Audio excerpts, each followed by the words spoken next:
over 400 miles per hour, trailing our famous red, white and blue. Red one eased up, takes them down to right, which indicates to me you started the show rolling.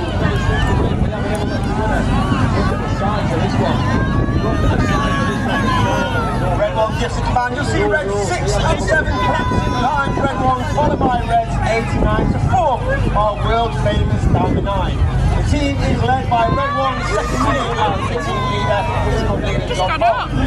John Bond used to be a Typhoon pilot. He's also a qualified flying sitter on the Takano, but he was a Takano pilot in 2012. From the right, in our Diamond 9, once again, it's the Red Arrow.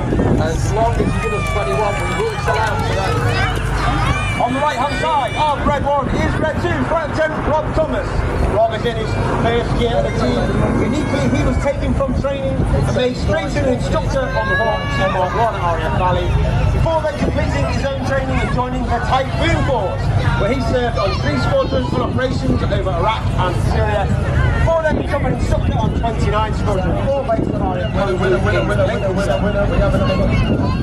We have another super win. We will start reds 8 and 9, left and right, but that sends them moves forwards to form one of the widest shapes that we fly in from the left hand side. The smoke comes on in the swamp. 10 to 9.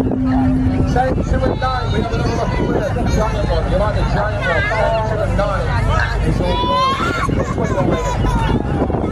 Let's have a look at it. You're going to be lucky this way. With the 21.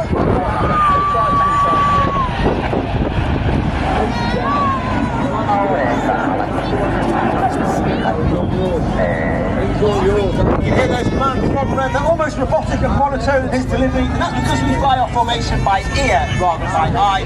That means the pilot from the outside of the formation, I'll put that in just a little bit early in the nose on the inside to ensure the whole formation moves as one. Reds 8 and 9 now collapse on the inside behind reds 2 and 3 to form a shape of the most iconic aviation